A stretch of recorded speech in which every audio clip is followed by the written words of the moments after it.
Salut à tous, on se retrouve aujourd'hui pour une nouvelle vidéo. C'est un update lecture où je vais vous parler de 3 lectures aujourd'hui. Je vais vous parler du tome 3 de Véline de Avril Siner. Je vais ensuite vous parler du tome 1 Storm de Amandine Ray et je finirai avec Fauve de Isia Solé. Et donc on va commencer tout de suite avec le tome 3 de Véline de Avril Siner. J'ai décidé pour ce tome 3 de ne vous lire que le résumé officiel du roman. Si vous n'avez pas lu Véline, je vous conseille quand même de ne pas écouter mon avis et d'avancer un petit peu plus loin sur le livre suivant. Regardez plutôt mon avis du tome 1 si vous ne connaissez pas cette saga pour découvrir. Moi, c'est une saga que j'aime beaucoup, qui fait du bien à lire. Et du coup, je me suis replongée avec plaisir dans ce tome 3. Son cercueil à peine fermé, me voilà déjà embarquée dans une nouvelle affaire. Mauvaise idée. Surtout quand tout se détraque chez moi. Entre insomnie, paranoïa et confusion, je tourne en rond dans ma tronche comme dans Paris. 2 cadavres calcinés, un site de rencontre, des libertins étranges, un réseau de prostitution barbare et une brigade criminelle au top de sa désorganisation. Comment je démêle ce merdier ? Je suis pas patient, ça m'énerve, résultat, je fais des conneries. Sauf que là, je ne suis vraiment pas le seul à me barrer en vrille. Bienvenue chez les dingues et que l'enquête commence. On est donc là dans un tome 3 et on retrouve Véline et Mila dans une nouvelle affaire. Et quelle affaire ? J'ai été, je l'avoue, peut-être un petit peu perdue parce qu'il y a trop de choses pour moi dans cette affaire. Du coup, ça amène un côté un petit peu brouillon pour moi. Mais par contre, on retrouve un Véline et une Mila complètement à côté de leur pompe, qui vivent des trucs vraiment pas très cool et qui vont malgré tout devoir mener cette enquête à bien. Et ça, j'ai aimé les retrouver. Côté enquête, comme je vous le disais, pour moi, j'ai trouvé qu'il y avait trop de pistes, trop de choses peut-être au sein de cette enquête. Malgré tout, ça reste une enquête très addictive parce qu'on veut avancer. J'ai parlé du côté un petit peu brouillon parce que moi j'ai été un petit peu perdue, j'ai vraiment pas eu de piste concrète du tout, mais même pas l'idée d'un truc qui me viendrait. Après, Avril décrit son enquête assez bien, je trouve. Il y a des passages complètement dégoûtants qui m'ont vraiment donné des hauts le cœur et je dis chapeau parce que c'est pas toujours évident d'écrire ce genre de scène et que ça donne ce genre de sensation. Là, c'est réussi. Entre Véline et Mila, c'est compliqué, c'est toujours aussi compliqué. Véline est complètement paumée dans ce tome 3, on le sent mal, on le sent vraiment au bord de la rupture. Et ça nous amène à un personnage encore plus ironique que dans les 2 tomes précédents, je trouve. Un personnage blessé, un personnage qui a besoin d'aide, qui n'en demande pas vraiment directement, mais il va quand même un petit peu ouvrir certaines portes, je dirais. Moi, j'ai aimé voir ses fêlures. Vous savez que j'aime un peu ce caractère bien trempé comme la Véline qui vous... oui, c'est un personnage fort en caractère, fort en charisme. Et du coup, quand il a des blessures, forcément, ça me perturbe et ça me touche. On a aussi dans ce tome 3 quelques révélations sur leur passé à tous les deux, ce qui a fait qu'on avance un peu dans l'histoire, dans leur passé. On a une Mila un peu... Elle est un peu à côté de ses pompes dans ce tome 3, un peu mal, un peu triste parfois. J'avoue, par moments, elle m'a un peu agacée parce que elle voit que Véline va pas bien et j'ai peur qu'elle en rajoute un petit peu. J'ai bien une idée en tête. Je pensais avoir une réponse à la fin de ce tome 3 par rapport à cette idée. Je n'en ai pas, mais ça ne ferme pas mon idée, donc je ne vais pas vous la donner. Mais voilà, j'ai un petit truc dans ma tête à voir si dans le tome 4, on en saura plus ou pas, ou si je suis complètement à côté de la plaque, mais bon. Je l'avoue, ce tome 3 m'a moins emporté. Je l'ai quand même bien aimé, mais il m'a moins emporté que le tome 1 et le tome 2. Mais j'ai hâte de lire le tome suivant parce que je pense que Avril va nous faire quelque chose d'assez détonnant et qu'on s'attache malgré tout à Véline et Mila avec ce tome 3 et qu'on a envie d'en savoir encore plus comme à la fin des 2 tomes précédents. Côté plume, la plume d'Avril Sinner dans Véline est juste... moi j'aime, elle amène beaucoup de sarcasme à travers de sa plume, au travers de son personnage. Moi j'ai beaucoup aimé ça, c'est très addictif, c'est fluide, ça se lit très bien, on a envie d'avancer. Et du coup, ben voilà, ça fait que c'est une bonne lecture, une auteure que moi j'aime bien et du coup que je lis toujours avec plaisir. Dans ce roman, il y a la juste dose entre la romance, entre l'enquête policière, entre... l'humour, parce que Véline a de l'humour beaucoup et qu'on se marre en lisant ce roman. C'est un bon condensé de tout ça, ça a été parfait. Je lui ai mis la note de 15 sur 20. Ça a été une bonne lecture, une belle suite. J'ai hâte d'avoir le tome 4. On verra bien quand il sortira, mais en tout cas, moi je l'attends patiemment et j'espère qu'on aura de jolies révélations dans ce tome 4. J'ai ensuite entamé le tome 1 de Storm de Amandine Rey chez Aramo Éditions. Et mon Dieu, quelle histoire! On est là avec Storm qui sort tout juste de prison après 5 ans pour un acte qu'il a commis. Et Storm, il sort de prison avec une seule idée en tête, se venger, mettre le plan qu'il a dans la tête depuis 5 ans à exécution et rien ne pourra lui faire changer d'avis. Il va donc mettre le début de son plan à exécution et en mettant son plan à exécution ou en commençant à mettre son plan à exécution, il va faire la connaissance de Faith. Faith qui n'est autre que la sœur de son ennemi juré. Et je vais m'arrêter là pour le résumer. Vous savez à quel point j'aime la plume d'Amandine, que ça soit avec la saga Mystérieux ou avec son roman Ambre.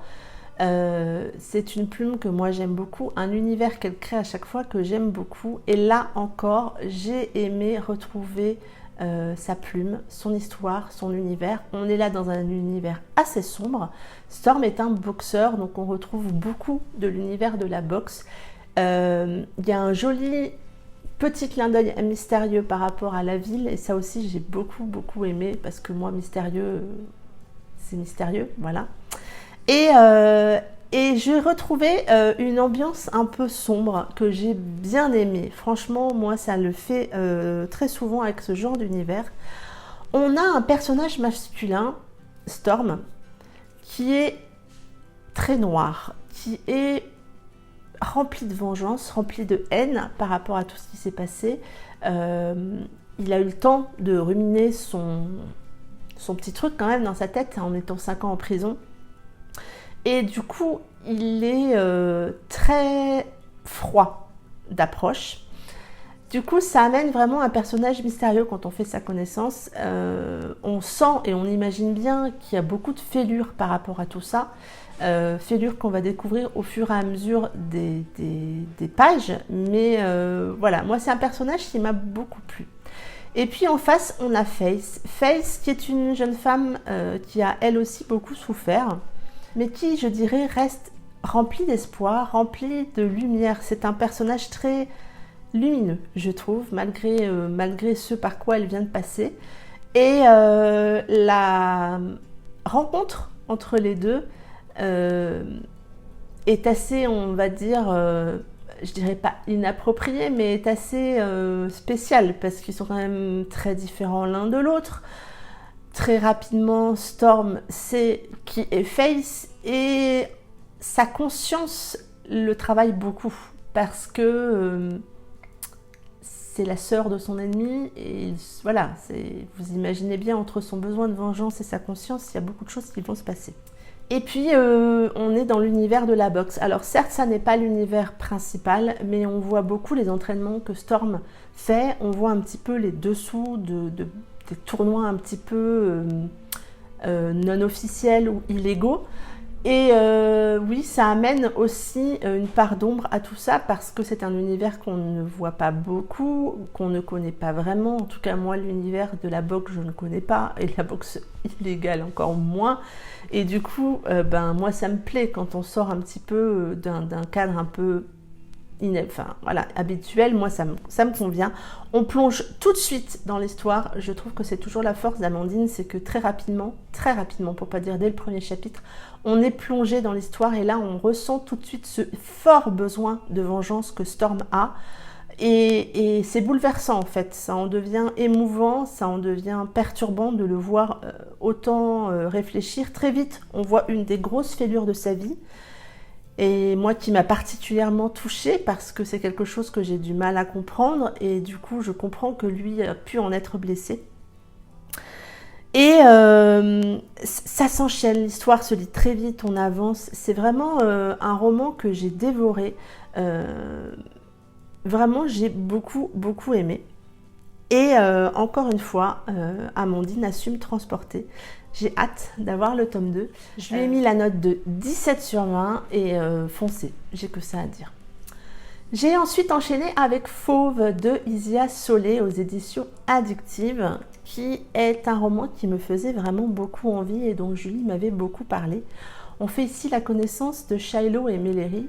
Shiloh est un jeune homme qui vit aux États-Unis, qui est assez isolé, qui aime la solitude, qui déteste les gens, le monde, le bruit, la foule, qui est quelqu'un d'assez sombre et qui est perturbé par le retour de Mellery chez lui.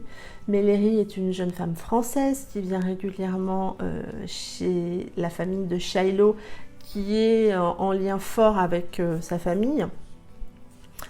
Et Mellery est une jeune femme pétillante, mais qui revient aux États-Unis un petit peu en quête de quelque chose.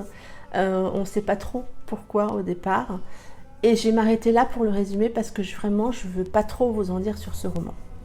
Ce roman, ça va être compliqué d'en parler. Parce que c'est un roman que j'ai lu pour la seconde partie, ou pour les 60 derniers pourcents, donc la grosse seconde partie, complètement en apnée. J'ai mis du temps à rentrer dedans, soit, et c'est là peut-être le seul bémol, soit parce que pour moi il y avait des longueurs, soit parce que, et après en avoir discuté avec Julie, on a eu le même ressenti au même moment sur 2 livres différents, mais parce qu'on était en train de lire de la même façon. Ça a été un moment où je lisais des petits bouts par petits bouts. J'avais pas eu un long moment pour me plonger dedans. Et j'ai eu peut-être du mal à m'imprégner au départ, ce qui m'a donné cette sensation de longueur. Donc soit ça vient de moi et de ma façon d'avoir commencé ce livre, soit il y a quelques longueurs au départ. Mais à part ça, dès qu'on passe les 40%, et c'est aussi au moment où j'ai pu me mettre plus dans le livre, on est complètement en apnée. On a dans ce roman un perpétuel combat entre Shiloh et Mellery. Parce que ils sont tous les deux très entiers, très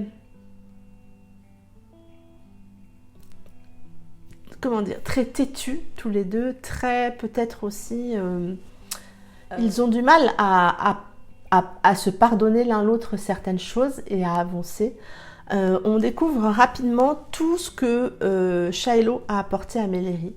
Mellery était une jeune fille très timide, très renfermée sur elle-même du fait d'un léger handicap. Et du coup, il lui a donné cette force d'avancer, de dépasser ça, d'avancer outre. Et elle se sent un petit peu redevable par rapport à Shiloh. Shiloh, lui, il joue avec le feu et c'est un perpétuel combat entre deux, je t'aime moi non plus, qui nous amène doucement et en cadence, et je vous laisserai découvrir comment l'auteur a amené cette cadence dans ce roman, qui peut être agaçant, hein, je l'avoue qu'il y a eu des passages un petit peu compliqués, mais oui, c'est un combat, c'est limite... oui, c'est un combat, c'est limite... malsain, entre guillemets, entre eux. Ils se font du mal, franchement ils se font du mal, ils ont une histoire compliquée et on souffre avec eux de cet amour qu'ils se portent l'un à l'autre et qu'ils n'arrivent pas à exprimer correctement, qu'ils n'arrivent pas à assumer, qu'ils cherchent désespérément à détruire. En tout cas c'est le cas de Shiloh, il cherche en permanence à montrer à Mélérie qu'ils ne sont pas faits pour être ensemble. Et c'est puissant par rapport à ça, parce que ça vous tourne un peu les tripes. Enfin, moi, ça m'a vraiment tourneboulé les tripes d'arriver à s'aimer avec autant de, pas de haine, mais autant de corrosion entre eux, autant de torture, ils se blessent, franchement, ils se blessent. Et c'est dur de voir un amour se construire et se déconstruire par rapport à ça. Et puis, on a, au fil du roman, la découverte de leur passé à tous les deux. Ils ont tous les deux un passé compliqué. Le passé est très sombre chez Shiloh. Et c'est là qu'on commence à être en apnée. Parce qu'on imagine des trucs au fur et à mesure des pages, au fur et à mesure de ce qu'on apprend à découvrir. Ça fait mal et oui, on avance en apnée parce qu'on se dit mais comment ça va donner quoi au final, jusqu'où on va aller, et on va loin, c'est sombre, c'est noir, moi j'aime ça, vous savez, j'aime quand c'est pas trop joyeux, ou en tout cas quand c'est pas trop facile, et là ça l'est pas du tout, c'est vraiment une histoire poignante. Et puis c'est une histoire qui monte crescendo, en fait, parfois je vous parle d'ascenseur émotionnel où au cours du roman ça monte, ça descend, ça monte, ça descend, là ça monte, et ça descend jamais. C'est vraiment ça monte doucement, mais ça monte en puissance, chapitre après chapitre, page après page, et on est là, dans l'émotion qui vous tourne le boule, qui vous prend le cœur, qui vous tourne le ventre, qui est compliqué, mais qui nous fait aussi avancer, et voilà, je trouve que cette montée en puissance, peut-être cette montée exponentielle, parce que comme je vous le disais, j'ai eu un petit peu de mal au départ à me mettre dans cette histoire, mais alors après, je m'en suis pris plein la tronche avec cette histoire, parce que c'est puissant. Il n'y a pas d'autre mot en fait, c'est vraiment un roman qui a beaucoup de puissance. Et puis la plume de l'auteur, vous le savez peut-être, Isia Solé, ce sont deux auteurs derrière, c'est Milikin et Isla A. Ce sont deux plumes que moi j'aime beaucoup, qui me conviennent, et là ça marche, ça le match. Voilà, il y a une belle interaction, chacune prend un personnage. J'ai un petit peu cherché au départ, j'avoue que j'ai eu du mal à trouver qui avait écrit qui. Voilà, sur le coup, j'ai fait une hypothèse, bon, c'était la bonne, mais la plume de ces deux auteurs avec moi, ça le fait, et là, ça l'a fait sous ce nouveau pseudo. C'est un roman émouvant, que voilà, moi j'ai beaucoup aimé, donc je vous conseille vivement de le lire. J'ai mis 15/20 à ce roman, sans doute pour ce petit problème au départ, qui vient soit de moi, soit du bouquin, je ne le sais pas. Dites-moi si vous l'avez lu, si vous avez ressenti un petit peu ces longueurs au départ, ou si ça vient de moi, et dites-moi si vous avez ressenti cette ascension permanente dans l'émotion qui m'a vraiment pris les tripes. En tout cas, c'était une très très bonne lecture. Ça en est tout pour cette vidéo. J'espère qu'elle vous aura plu. Prenez soin de vous. Je n'ai que ça à dire en ces temps qui courent. Prenez soin de vous. Prenez soin de vos familles. Passez du temps avec eux. Mieux on le fera et plus vite on s'en sortira. En attendant, je vous souhaite de très belles lectures, un bon week-end et je vous dis à bientôt pour une prochaine vidéo. Bye bye!